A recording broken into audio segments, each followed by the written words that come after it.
اما بعد فاعوذ باللہ من الشیطان الرجیم بسم اللہ الرحمن الرحیم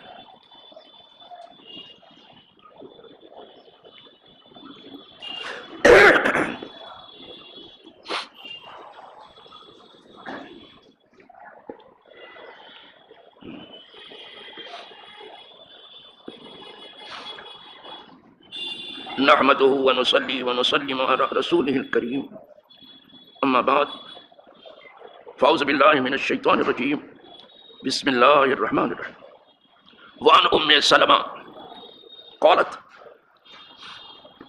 رأى النبي صلی اللہ علیہ وسلم غلاما لنا يقال له افلح اذا سجد نفخ فقال یا افلاح تربیب وجہک رواہ الترمذی۔ حدیث پاک بہت مختصر ہے، بہت معنی خیز اور ہونا بھی چاہیے، حضور جوامع الکلم ہے۔ ام سلمہ تمام مسلم دنیا جانتی ہے کہ امہات المومنین میں سے وہ خود بیان کرتی ہیں کہ میرے ایک بیٹے کو حضور نے دیکھا نماز پڑھتے ہوئے،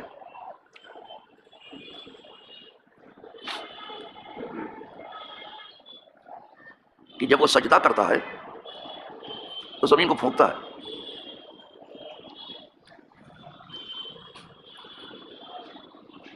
اس کا نام افلاح تھا۔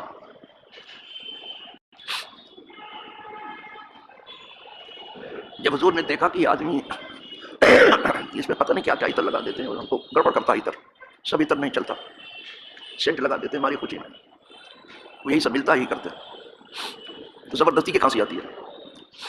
تو اس افلاح کو حضور نے دیکھا کہ نماز پڑھتا ہے تو زمین پھونکتا ہے، یہ کنکڑی ہٹانے کا معاملہ نہیں ہے، یعنی زمین جو ہے ایسے نارمل زمین ہے لیکن مٹی ہے، تو پھونکتا اس لیے تھا کہ مٹی نہیں لگے سجدے میں، مٹی رہے گی، مٹی میں سجدہ کریں گے تو مٹی لگ جائے گی، تو سجدہ کرتا تو پھونکتا تھا۔ سرکار نے دیکھا، فرمایا اے افلاح اپنی پیشانی کو گرد آلود کر، یعنی اس پیشانی پر مٹی لگنے دے۔ ظاہر ہے کہ گرد آلود ہونا بھی کہیں ضروری ہے، یہ مٹی بھی گواہی دے گی نا، ہاں کس بندے کی پیشانی گرد آلود ہوئی تھی ہمارے آگے سجدہ کرنے میں، تو مٹی لگنے دے، تکلیف ہوا جگہ ہے، یہ تراب سے بنا، تراب منی مٹی نہیں بول پاؤں گا، منع کرتا ہوں کہ اس پر کچھ کرتا کرو، لیکن کیا کیا ہے سب بڑی مصیبت ہے، سب مسلح پہ بھی لگا دیتے ہیں سیٹ، مجھے ذرا بھی ہوتا ہے تو نقصان کر، دو ہی تب چلتا ہے مجھے، کبھی ہینا لگا لیتا ہوں تو پھر وہ چلتا ہے ٹھیک ہے، اور کبھی کچھ اود لگا لیتا ہوں تو چلتا ہے، باقی کوئی بھی ادھر ہوتا ہے تو میری آواز کا ستیہ ناش ہی کر ڈالتا ہے، کبھی کبھی تو گلا ہی بیٹھ جاتا ہے۔ بہت مختصر سے لفظوں میں سرکار نے فرمایا اے افلاح خدا کے آگے اپنی پیشانی گرد آلود ہونے دے، لگنے دے مٹی، بس۔ کہ گھر والوں کو نصیحت ہے، آج ہماری نصیحتیں سے باہر والوں کے لیے رہ گئی، گھر والوں کو کچھ نہیں بولتے، وہ کسی بھی حال میں ہو گھر والے جلدی سے کچھ نہیں بولتے۔ اگر بیوی نماز پڑھ رہی ہے تو میاں غائب ہے، اور میاں نماز پڑھ رہے ہیں بیوی غائب ہے، اور اگر میاں بیوی دونوں بھی پڑھ رہے ہیں تو بچے غائب ہیں، بچوں کو نہیں بولتے۔ لیکن ضروری ہے کہ اپنے گھر والوں کو پہلے ڈرایا جائے اور ان کو پانی کی ضرورت نہیں ہے، پانی کی ضرورت نہیں، کوئی سیٹ کی وجہ سے گڑبڑ ہو رہا ہے، منع کرتا رہتا ہوں، لیکن سب ادھر ادھر بیٹھے رہتے ہیں، جس کے جی میں کر کے چلے گئے۔ تو جب ہم مکلف ہیں کہ باہر والوں کو اپنا دین سکھائیں تو گھر والوں کو تو پہلے سکھانے کی ضرورت ہے۔ میں نہیں سمجھتا ہوں کوئی ایسا بھی ہوگا کہ ساری دنیا میں چراغ جلاتا پھر خود اپنے گھر میں اندھیرا رکھا ہے، میں نہیں سمجھتا، یہ ایسی ہی بات ہوئی، سرکار خاص طور سے گھر والوں کو ڈراتے تھے۔ تو فوراً نصیحت کی کہ اے افلاح اپنی پیشانی گرد آلود ہونے دے۔ خدا کو یہ مسئلہ جو ہے یہ طریقہ بھی پسند ہے، اور یہ اصل قلندری ہے، آج بات وہی جہاں میں رموز قلندری جانے ببوتن پہ جو ملبوس قیصری جانے، یہ بھی اللہ کو پسند ہے میرے لیے اس بندے نے اپنی پیشانی گردالود کی. الحمدللہ. ایک حدیث ہو گئی. ایک اور کسی طرح سنا دوں آپ کو.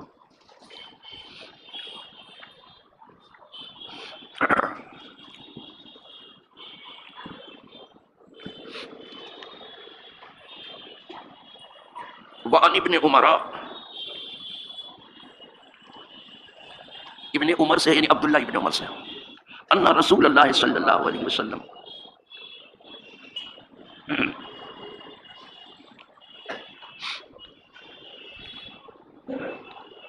ان رسول اللہ صلی اللہ علیہ وسلم قال الاختصار فی الصلاۃ راحت لأہل النار. یہ اس سے بھی زیادہ مختصر ہے لیکن مانا خیزی بہت لیے ہوئے. فرمایا نماز پڑھتے پڑھتے کوک پر ہاتھ رکھنا. کوک یہ فرمایا یہ آرام ہے جہنمیوں کا. نماز میں کوک پر ہاتھ مت رکھنا. اس طرح سے کچھ لوگ جب تھک جاتے کام کرتے کرتے تو کمر پہ ہاتھ رکھ لیتے ہیں. جہنمی جب عذاب جھیلتے جھیلتے تھک جائیں گے تو کمر پہ ہاتھ رکھا. فرمایا یہ جہنمیوں کی ادا مت لینا نماز کے اندر کہ کوئی کوک پر اپنے ہاتھ رکھا. کوک پر ہاتھ مت رکھنا. راستہ تو صرف اللہ والوں کا.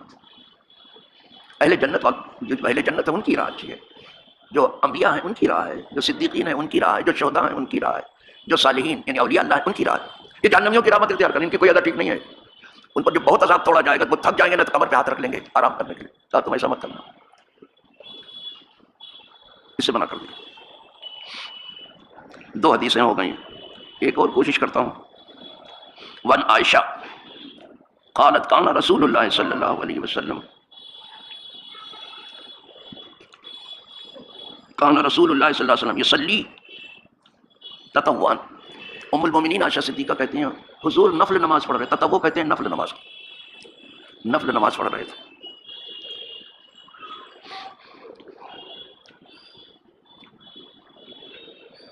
والباب علیہ مغلق، اور دروازہ آپ کا بند تھا. یعنی کسی کو حضور دکھانا نہیں چاہتے تھے.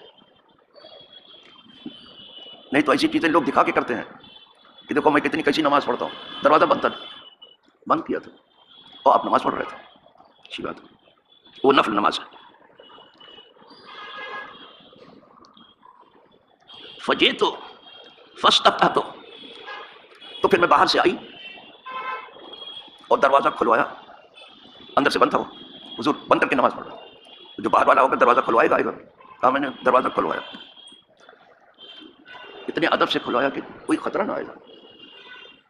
دروازہ کھلوایا اور حضور نماز میں ہیں.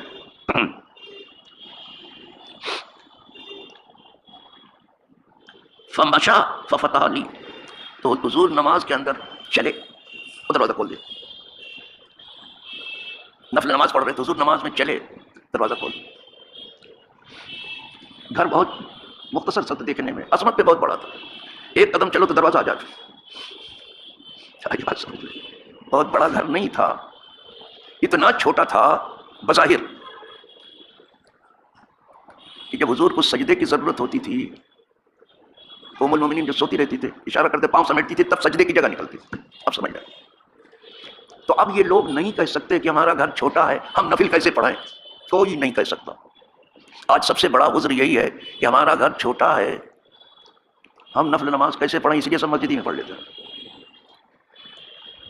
ٹھیک ہے یہ گھر چھوٹا ہے اس میں شک نہیں ہے. لیکن وہ جو 2 جہاں کے مالک ہیں کیا ان کے گھر سے بھی چھوٹا ہے؟ ارے جو دونوں جہاں کے مالک ان سے بھی چھوٹا ہے. یہ سجدے کی جگہ نہ ہو. اس سے پتہ چلا کہ کچھ نفل نمازیں گھر میں بھی ہونی چاہیے. سیدھے نکل رہا ہے. صرف مسجد ہی میں نماز مت پڑھتے. مسجدیں فرض کے لیے، نفل گھر میں بہتر ہے.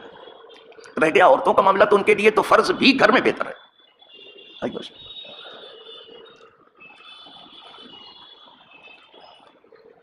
دوسرے یہ کہ حضور کی کچھ خصوصیات ہیں وہ ہر کوئی نہیں کر سکتا ہے. یہاں تو کوئی زیادہ چلنا پھرنا نہیں تھا لیکن کچھ حضور کی خصوصیات ہیں دوسرا نہیں کر سکتا. حضور ہی کر سکتے ہیں. چلو صاحب تو کہتے ہیں حضور نماز کے اندر چلے اور دروازہ کھول دیا. اور آج جیسا دروازہ نہیں کہ یہ لاک وہ لاک وہ لاک دنیا بھر کے لاک سمجھ گئے. بس بہت آرام سے کھول دیا حضور. دروازہ کھول دیا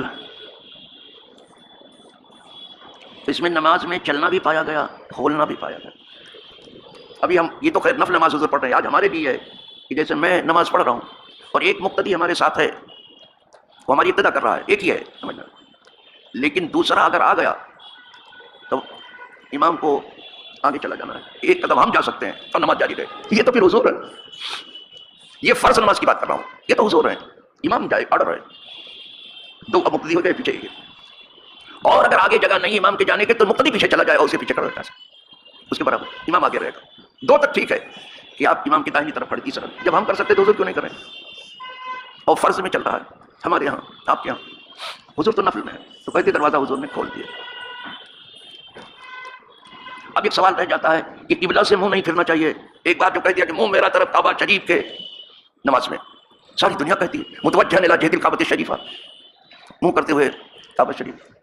ایک بات رہ جاتی ہے، اب اس کو آگے سن لیجیے.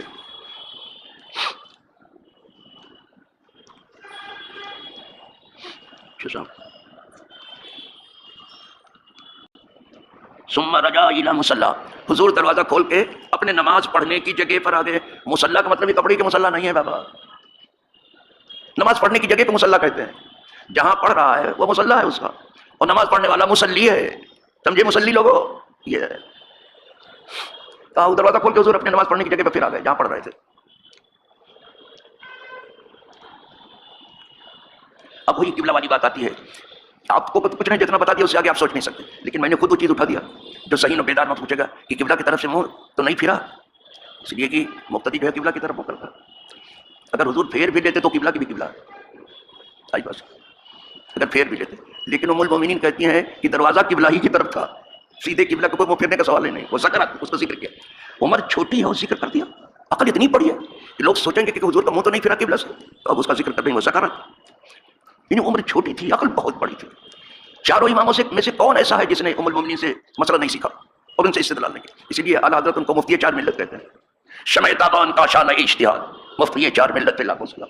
چاروں اماموں نے ان سے فتویٰ لیا، زبردست اجتہاد کرتے تھے. دیکھا کہ کوئی پوچھے گا کہ حضور کا چہرہ تو نہیں پھرا، نماز میں ادھر ادھر نہیں پھرنا چاہیے قبلہ سے، اتنی وہ ذکرت. اور انہوں نے ذکر کیا کہ ان الباب کانا فی القبلہ، دروازہ قبلہ کی طرف تھا، منہ پھرنے کا کوئی سوال ہی نہیں ہے. اس حدیث کو سن لیجیے کہ کس نے روایت. رواه احمد و ابو داؤد والترمذی والنسائی. نہ ہو بہت سی حدیث کی کتابوں میں آئی یہ بات، ایک دو میں نہیں جانے کتنی حدیثوں میں، سب میں اسی طرح سے. الحمدللہ. چلو ڈرتا تھا کہ آج ایک بیان کر پاؤں گا کہ نہیں، اور ذرا اس کی احتیاط کریں. اس کو کہوں گا کس کی نہیں، ایسے سیل پینٹ نہ لگایا کریں بابا. ایک تو میری جان ایسی آدھی ہے، دوسرے تھوڑا بینائی بھی بہت فرق ہے، کتاب ادھر ادھر کرتا رہتا ہوں. اب تیسری یہ آفت ہے کہ سینٹ پینٹ لگا کر کے چل دیتے ہیں لوگ. تو یہ نہ کیا کریں. سمجھ میں یہ میں جانتا ہوں کہ مصلی کو عطر لگانا بہت اچھا ہے، اور مصلی کو بھی عطر لگانا اچھا ہے، کوئی بری بات نہیں ہے. اور مسجد کو خوشبودار رکھنا بھی ضروری ہے. یہ سب ضروری چیزیں ہیں، وہ اچھی نیت سے لوگ کر رہے ہیں. لیکن اب کیا کریں کہ عطر ملتا کہاں؟ بازار میں عطر ملتا ہے، سینٹ ہے سب. میرے ایک چاہنے والے ہیں، وہ کویت میں رہتے تھے بیچارے، طالب علم تھے بیچارے. تو ان کے شیخ نے یہاں سے اود کی لکڑی منگائی تھی انڈیا سے، لیکن اود والا کچھ زیادہ قیمت بتا رہا تھا، اور ان کو جو رقم ان کے سیٹ نے دی تھی وہ تھوڑا کم تھی، کافی کم تھی. تو آ کے مجھ سے تذکرہ کیا کہ میں کیا کروں حضرت، تو آپ چلتے شاید آپ کو دیکھ کے کم کر دیں. میں نے کہا بیچارہ وہ مجھے کیا جانا ہے. کہا نہیں آپ یہاں سب جانتے ہیں، آپ چلیے کم کر دے گا تو ٹھیک ہے. نہیں تو گیا میں اس کے ساتھ چلتا ہوں. وہ کبھی کبھی یہاں درس میں بیٹھے بھی رہتے ہیں، بہت نیک آدمی ہیں. میں گیا دیکھا اسی طرح نے، ارے حضرت آ گئے، حضرت آ گئے، عزت سے بٹھایا اٹھایا ساتھ. چلو ٹھیک ہے، کیسے سہمت کرنا؟ بھائی یہ اپنے سیٹ سے بہت معمولی سی رقم لے کے آیا ہے اور آپ نے قیمت بہت زیادہ بتا. ارے بولے آپ بولیے اس قیمت کو دے دیتا ہوں. الحمدللہ یہ ہے، آج بھی شعور زندہ ہے، آج بھی ادب زندہ ہے، اہل ادب ہے، اللہ جزائے خیر. تو آپ بولے اسی ابھی دے دیتے. میں نے کہا میں اسی لیے آیا ہوں، اس کو دے جانا چاہیے. میرے شاگردوں میں سے دے دیا، خود دے دیا اسی قیمت. پھر کہا بیٹھیے میں حضرت کو عطر لگاؤں. میں نے کہا مجھے صرف اونٹ چلتا، جیسے بھی کہا اونٹ چلتا یا پھر یہ چلتا ہے صاحب ہے نا، جو اچھا ہو. اس کام کہیں نہ علاج بھی ہے. میں نے کہا وہ چل. کہا حضرت میں آپ کو آج ریئل اود لگاؤں گا، 12,000 روپے تولہ سے یہ اسٹارٹ ہوتا ہے ریئل. اور میں نے کہا یہ 5-6 ہزار میں جو دیکھا سب نلہ ہے. اب یہاں کی بولی میں نلہ ہوگا، سب زیادہ لوگ تو بولے سب یعنی فتویٰ ہے وہ سب. یہ حال ہے عطر کا آج. اس نے جو مجھے بتایا 12,000 سے اسٹارٹ ہوتا ہے، وہ لاتے ہیں کچھ لوگ بیچارے، وہ اود لاتے ہیں. بولے تولہ نہ صحیح آتا ہے، تولہ صحیح، لیکن وہ لاتے ہیں. اور میں کہنے کسی کو نہیں گیا کبھی بھی، نہ پتا نہیں تو آج ضرورت تھی تو بتا دیا آپ کو. تو اچھی نیت سے لگاتے ہیں، اللہ انہیں ثواب دے. دوسرا یہ کہ آپ نے عید میلاد النبی جو منایا بہت اچھے طریقے سے منایا. جو کچھ کمزوری ہو اللہ اس کو دور کر کے سب سے وہ خوشی قبول فرما لے جو حضور کی آمد پر آپ تمام نے ظاہر کی. اور اللہ اس سلسلے میں آپ کو اور حوصلہ عطا فرمائے جو حضور کی آمد کی جتنی خوشی ممکن ہے وہ بنائے سب. اس لیے کہ یہ خوشی ایسی ہے کہ انشاءاللہ دنیا تو دنیا ہے آخرت میں بھی کام آئے. جب کوئی نیکی نہیں کام آئے گی یہ خوشی حضور کے لیے جو منا رہا ہے یہ کام آئے گی انشاءاللہ. وآخر دعوانا الحمدللہ رب العالمین. الفاتحہ.